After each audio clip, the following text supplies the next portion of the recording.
Здравствуйте! В эфире передача «Преступление, наказание, закон». В студии Александр Федюнин. В школе номер 12 проводилось военно-спортивное мероприятие «Снежный барс». 5 мая в спортивном зале школы номер 12 традиционно проводилась военно-спортивная игра «Снежный барс». В этом году мероприятие было посвящено Дню Победы в Великой Отечественной войне. Состязания были организованы руководством детского дома «Берегиня», военно-спортивного клуба «Молодой десантник», управления образования города Якутска, подразделениями охраны общественного порядка, патрульно-постовой службы, отдела участковых уполномоченных и подразделения по делам несовершеннолетних столичной полиции. В мероприятии приняли участие 6 команд, как из общеобразовательных школ, так и из коррекционных школ-интернатов. В состав жюри был приглашен заместитель прокурора города Якутска Виталий Аникеев. В качестве главного судьи выступил заместитель начальника межмуниципального управления МВД России Якутская Виталий Харчев. Победу в соревнованиях одержала команда детского дома «Берегиня».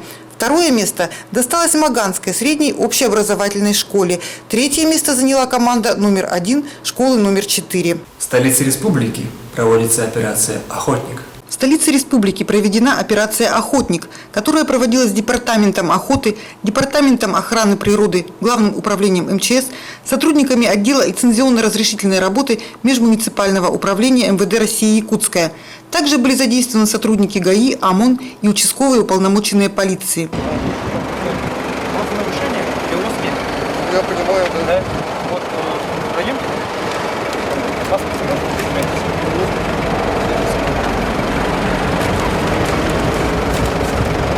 А можно здесь разрешение? Нет, ну нарушение. Нарушение ничего.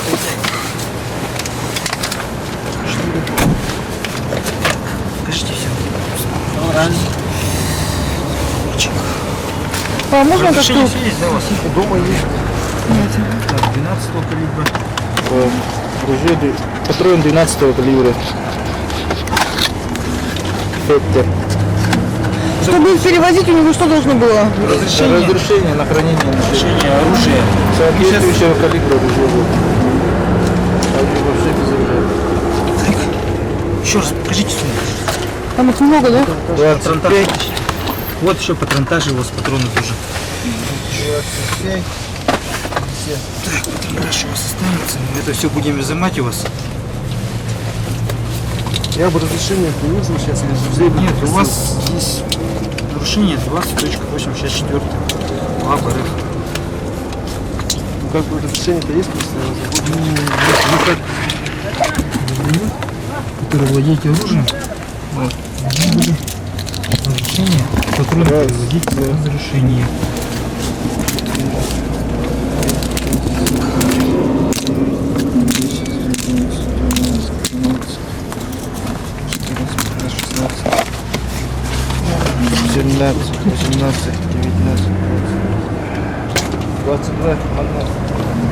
В ходе операции проведено 50 рейдов, изъято 119 единиц гладкоствольного, 5 нарезного и 4 единицы оружия самообороны. Составлено 88 административных протоколов. В настоящее время рейдовые мероприятия по выявлению правонарушений в сфере оборота оружия продолжаются. Сотрудники отдела по раскрытию разбойных нападений столичного управления полиции задержали злоумышленников, совершивших серию краж. В настоящее время в производстве у следователей 3-го городского отдела полиции находится уголовное дело по 8 эпизодам краж. В ходе оперативно-розыскных мероприятий сотрудники отдела по раскрытию разбойных нападений столичной полиции совместно с оперативниками 3-го ГОМа поймали злоумышленников, кравших инструменты из гаражей и технических помещений небольших предприятий.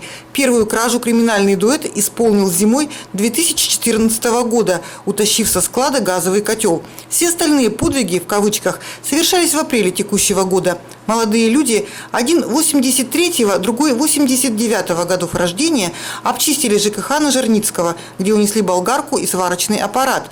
На той же улице, представившись хозяевами, продали чужой контейнер, из другого украли имущество. С авторынка укатили 20 автомобильных покрышек. Вещи продавались за копейки любителям сэкономить. В частности, имущество из вскрытого ими гаража, пусковое устройство, болгарку и сварочный аппарат они продали в автосервис «Дизель» за 5000 рублей. А за сколько купили? За 5000. Все вместе? Ага. Нужна ручка или нет?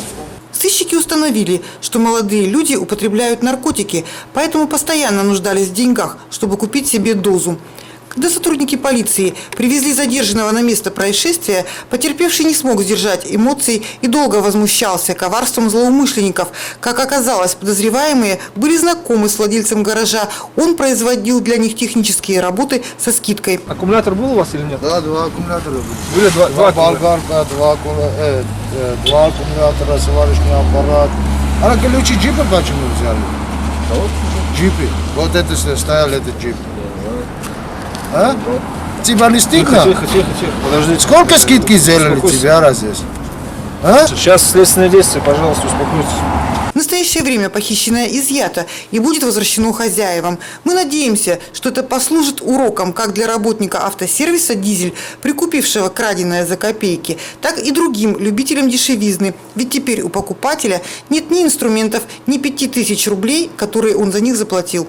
Поэтому убедительно рекомендуем не скупать краденые вещи, а наоборот, в случае подобного выгодного, опять же в кавычках, предложения сразу обращаться в полицию. Ведь кражами из гаражей занимаются, как правило, серийно.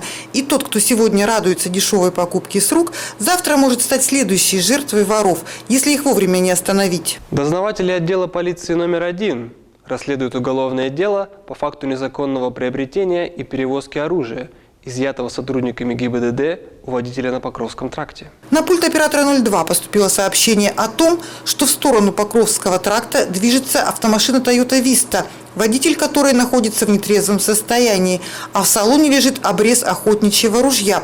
Иномарку задержали сотрудники ГАИ. Водитель оказался трезвым, но обрез действительно находился в автомобиле. 21 апреля 2015 года в дежурную часть поступила ориентировка о том, что по Покровскому тракту города Якутска движется автомашина, в салоне которой находится оружие. Сотрудниками ГИБДД автомашина была остановлена. В ходе осмотра автомашины в ее салоне было обнаружено оружие. Была проведена экспертиза, согласно которой изъятое оружие является гладкоствольным огнестрельным охотничьим оружием, переделанным самодельным способом. По данному факту было возбуждено уголовное дело по признакам состава преступления, предусмотренного частью 1 статьи 222 Уголовного кодекса. Санкция данной статьи предусматривает уголовную ответственность в виде лишения свободы до 4 лет. А обвинительное заключение направлено в суд уже? Нет, в данное время ведется расследование. А мера пресечения для него какая избрана? Избрана мера процессуального принуждения в виде обязательства явки. Сотрудники АВО задержали гражданина, отобравшего деньги у прохожего. Задержали Чернышевского возле кафе «Юпи». А он убегал или что?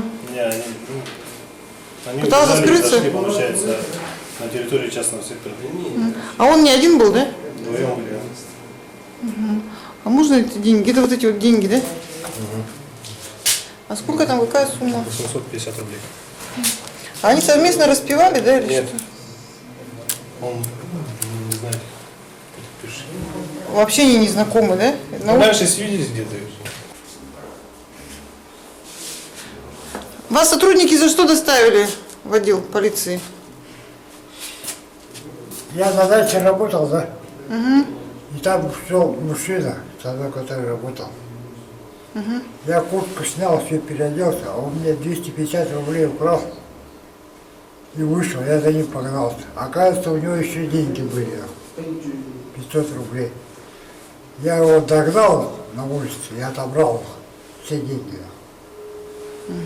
То есть и свои отобрал, и его отобрал? Да. А вы разве не посчитали, сколько вы отбираете? Я просто с кармана вытащил и все. Я даже не знал, сколько там есть. Я видел, что мои деньги в карман клал. На этом наша передача окончена. Всего вам доброго. До новых встреч в эфире.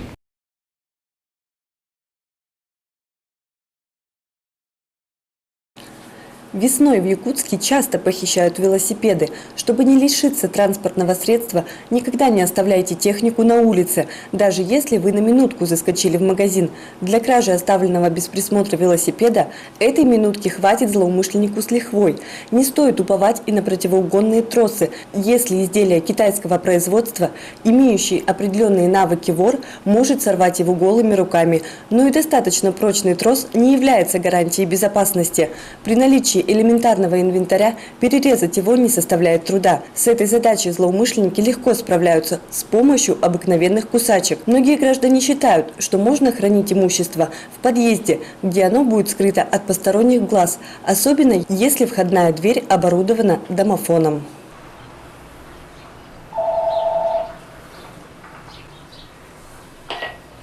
Здравствуйте, откройте, пожалуйста, дверь. Я ключ забыл дома.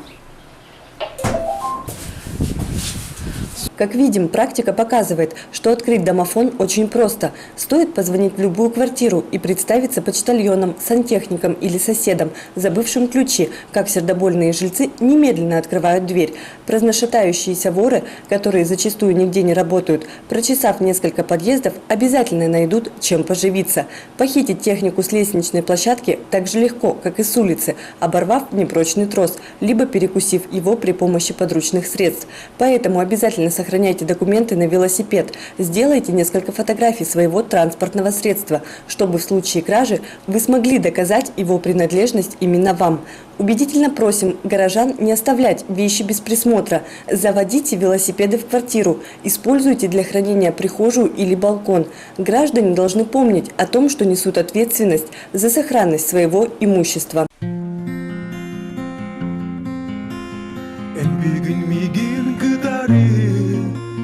Кампытын кырдалынан эме Энмеха битин бир тылы Эйгин таптыбын дебити Быста кабыл жанан мен барды Карама түге кэ Эйхэ пэтэ биппи Бир тылы догору Аты бар туранын оғану Сибекки тупутун кериспе Карагын улара мен борбар Сыпсыластамак болан түстүлер Быста кабыл жалан мен бардым Караңа түге кэ Эйхэ пэтэ биппи Бир тылы догору Быста кабыл жалан мен бардым Караңа түге кэ